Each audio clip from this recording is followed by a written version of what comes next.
आत नको जाऊ रे, बाहेर थांबा.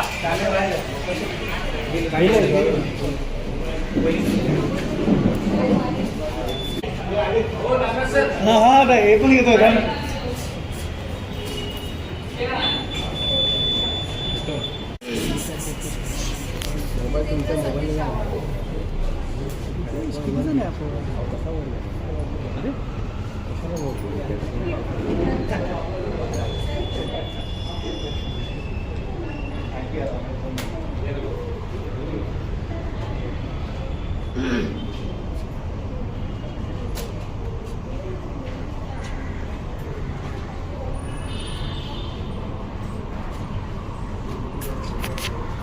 कॅमेरा खाली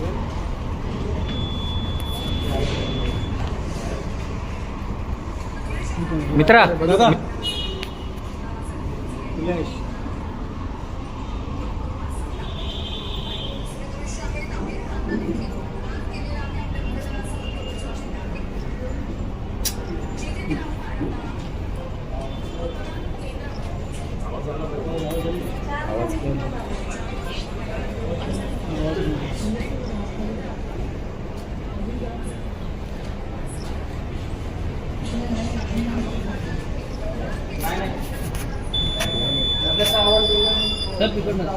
साहेब साहेब साहेब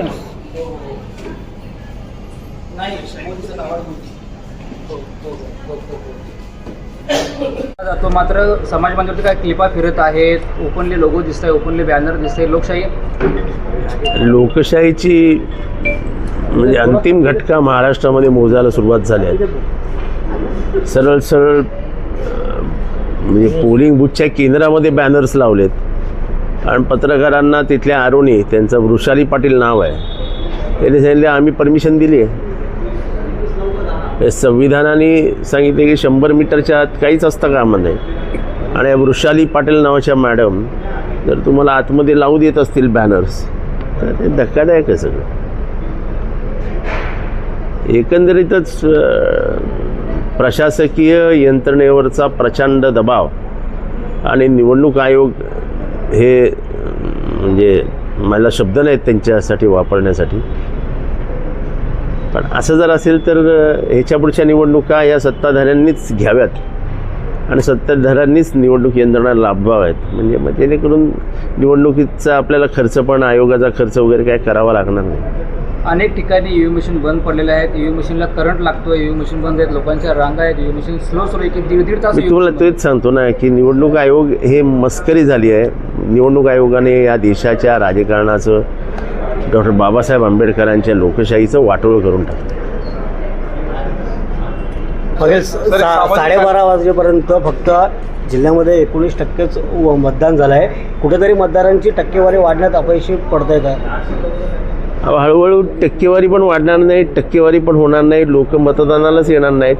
कारण का जिवंत लोकशाहीचं जी काही लक्षणं असतात ती दिसतच नाही आहेत. दादागिरी, पैशांचं खुलेआम वाटप, अधिकाऱ्यांचं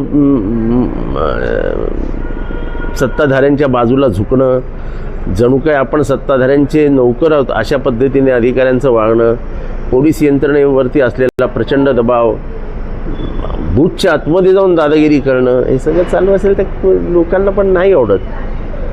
मंत्रिमंडळातले मंत्री आहेत गणेश नाईक, त्यांचंच नाव नाही आहे, गणेश नाईकांचं नाव नाही आहे. मतदार यादीमध्ये नाव नव्हतं त्यांचं. एकनाथ शिंदेंना विचारत होतं. सर, नोटा संदर्भात याचिका दाखल केलेली होती, मात्र कोर्टाने सांगितलं की तुम्ही त्या ठिकाणावरचे मतदार नाही, त्यामुळे ती फेटाळली कोर्टाने. नाही, मला माहीत नाही. याच वृषाली पाटील यांच्या विरोधात अगोदर देखील कारवाई. मी स्वतः या वृषाली पाटीलांविरुद्ध सांगितलं होतं की या वाटेल ते करतात, वाटेल तशा वागतात, काहीही निर्णय देतात.